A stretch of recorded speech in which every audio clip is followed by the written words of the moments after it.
Fala meu trader, boa noite, como é que é? Tudo bem?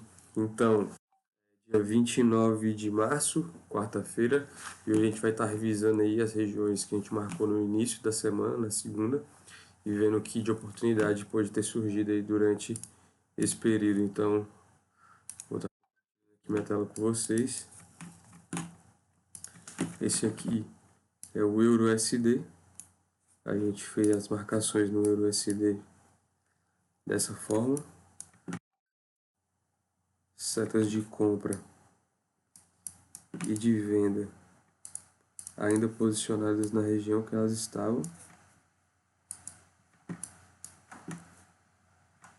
No caso foi na segunda-feira,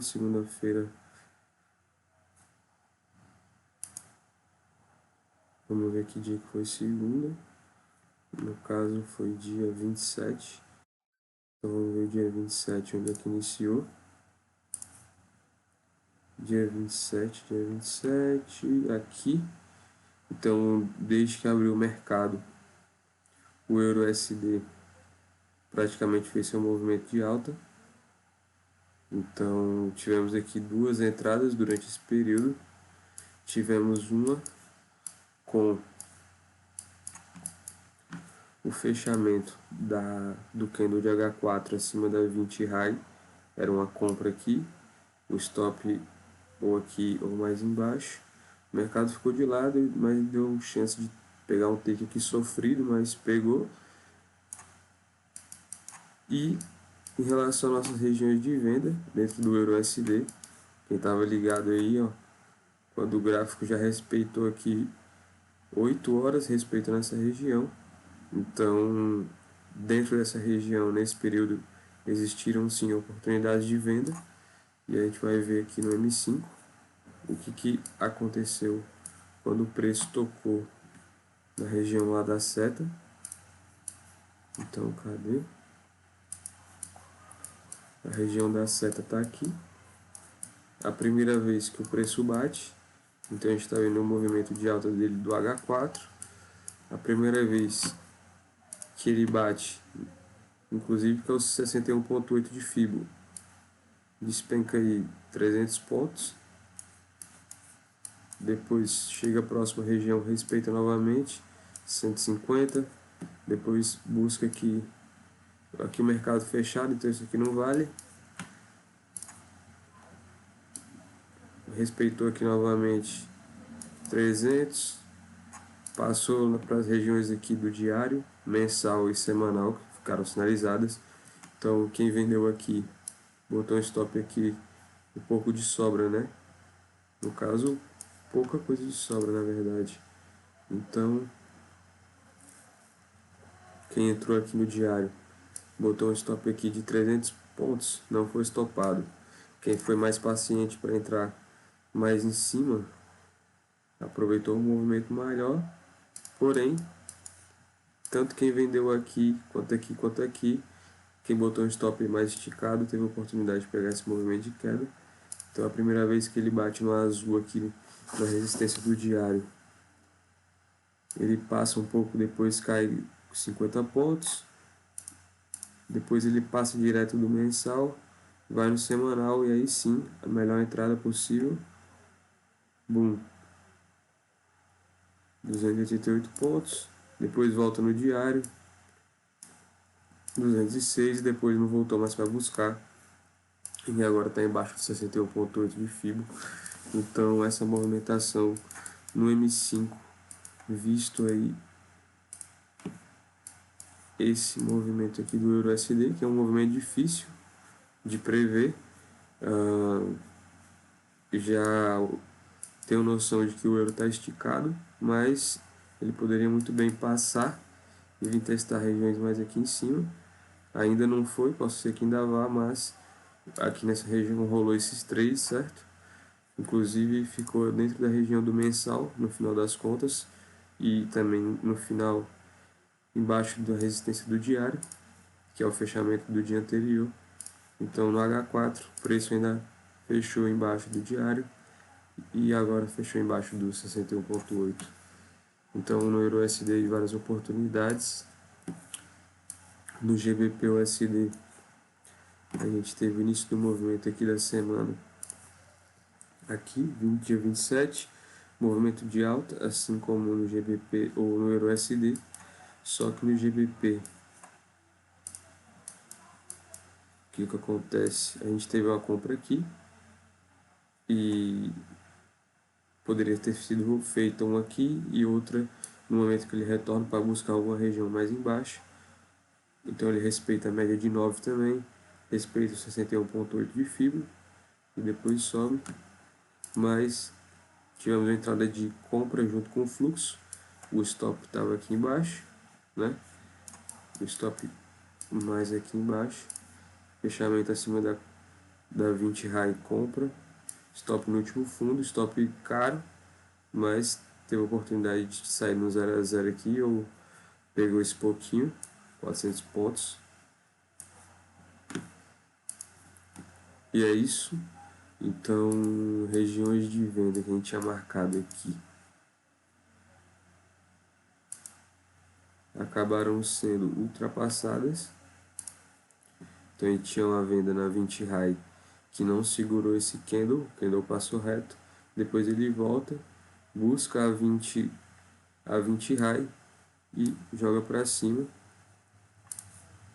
E no caso tivemos outra venda aqui sinalizada nessa seta também, na resistência do mensal.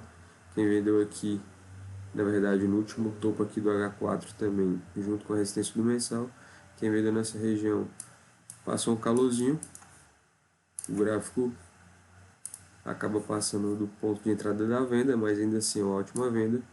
Um stop um pouco mais esticado, 700 pontos, pode estar dando margem para um movimento aí de correção mais longo do GBP/USD. Então imagine que você entrou com os 700 pontos de risco, na verdade 800 pontos, ou entraria com 1000 e deixava isso aqui como resistência, uma barreira para o seu stop, ou esperaria ele. Enfim, aqui foi a venda, né? Aqui em cima pode ser que tenha mais, mas a região da venda foi aqui. Quem vendeu o stop mais longo aqui, 500 pontos, pouco mais, ainda conseguiu sair no 0 a 0 ou pegar um pouco, mas o gráfico aí realmente bem difícil de operar hoje no GBP. Porém, assim que ele toca na região aqui do último topo da H4, ele respeita. Deu chance aí para um trade de 418 pontos. E é isso para o GBP. A gente tem ainda resistência mais em cima lá para a venda no GBP, caso o GBP continue seu movimento aí de alta. Está um pouco esticado, mas tem espaço livre aí para subir até lá. Na verdade, se ele conseguir passar dessa região aí do mensal e do H4 de novo, na verdade, esse agora não é mais o topo é esse aqui. Mas também aqui serve como um preço de fechamento importante também para o H4, principalmente próximo de uma média mensal, uma resistência do mensal. Então agora o SP500, vamos aqui para o SP500 ver o que aconteceu. A gente tinha regiões de venda para o SP500 aqui no 50 de FIBO, no último topo, e na verdade ele continuou subindo, subiu bem mais que os demais, então realmente acabou tendo uma força. Eu executei uma venda aqui hoje, acabei saindo no 0 a 0, mas enfim, provavelmente vai vir testar essas regiões mais de cima, e aqui sim eu acredito que tem uma região boa de venda. Conseguimos até observar um pavio aqui bem grande, não lembro se foi um momento de alguma notícia, mas é um indicativo de um preço importante. E é isso. Ainda temos regiões de venda lá para o SP500. Para o GBP/USD a gente também tem regiões de venda mais lá em cima. Para o EURUSD também temos ainda. Lembrando que dos ativos que a gente teve, o EURUSD foi o que movimentou melhor. De todos esses analisados ainda, né? Agora a gente vai ver o ouro. O ouro aí bem lateralizado. Mas, se vocês observarem, veio testar as regiões que a gente marcou. Então a gente tinha demarcado aqui essa seta indicando essa linha do H4. Muito provavelmente no momento do toque ela fazia o preço da média de 20 ou da 20 high. Então o preço vem, busca. Inclusive temos a assistência aqui dos 50 de FIBO. Passa um pouco dos 50, depois cai. Vem testar a nuvem. 1.500 pontos aí no ouro. Movimento até interessante.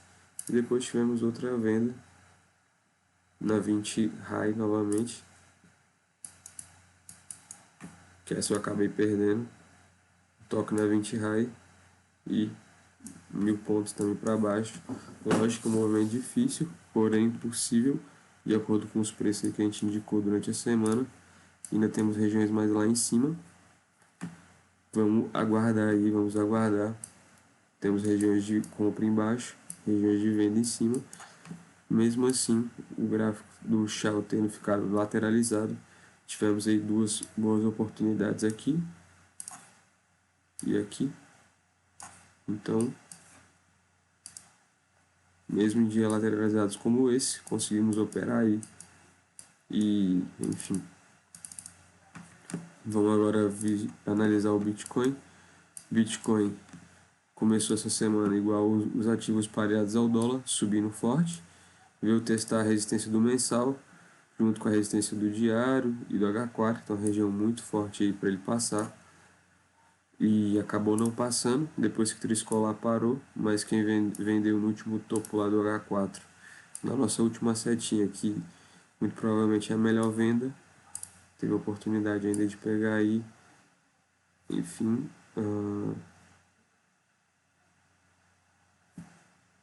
de qual o preço aqui?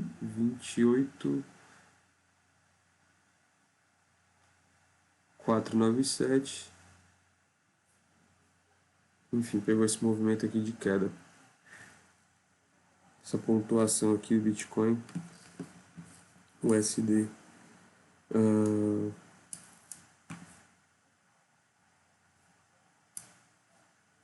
esse aqui foi Bitcoin USD, certo?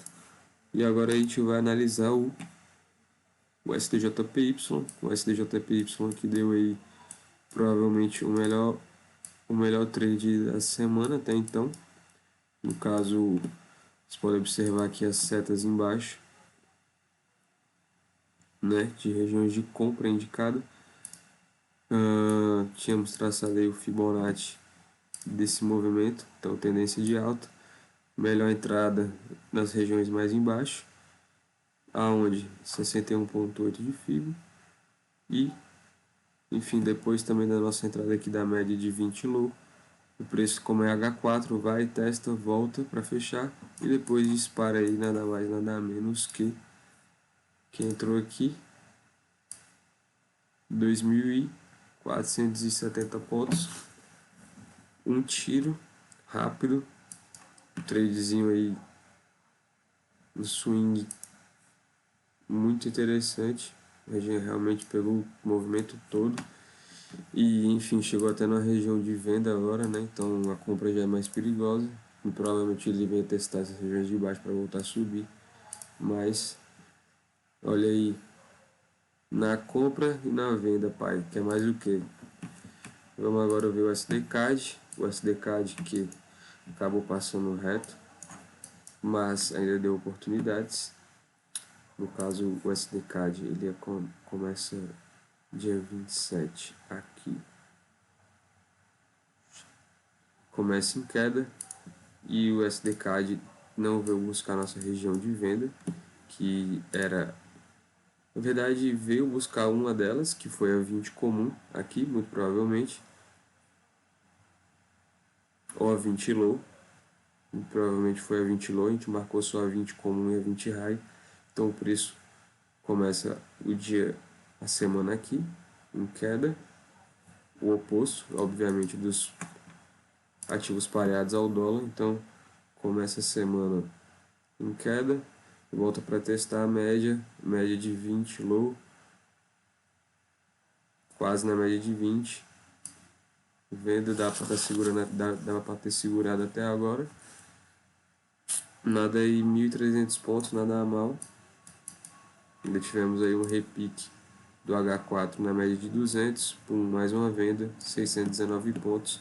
Chegamos aí em regiões interessantes para compra no USDCAD e eu particularmente estou esperando ele chegar aqui nessas regiões para executar aí uma bela compra, que eu acredito que vai ser o tempo que o dólar vai dar uma respirada. A gente pega esse movimento aí de alta. E estava dando uma olhada aqui no GBP/USD, porém não gosto de ativos pareados assim ao dólar, ou não ao dólar. E é isso, a análise de quarta-feira, demonstrando aí as oportunidades que você já teve durante a semana, tanto aí no euro, várias entradas, GBP várias entradas, SP500 acabou passando com fluxo, XAUSD lateralizado, mas mesmo assim algumas entradas, Bitcoin uma entrada, pouco mais uma entrada, o SDJPY a melhor entrada da semana, me arrependo de não ter comprado aqui, e enfim, entrei no SDCAD, o SDCAD não saiu do canto, na verdade a gente está com uma divergência de movimentos, para vocês verem como nem tudo é confluência, o SDJPY subindo e o SDCAD caindo, então tem que entender aí, fica a dica para vocês se perguntarem o porquê.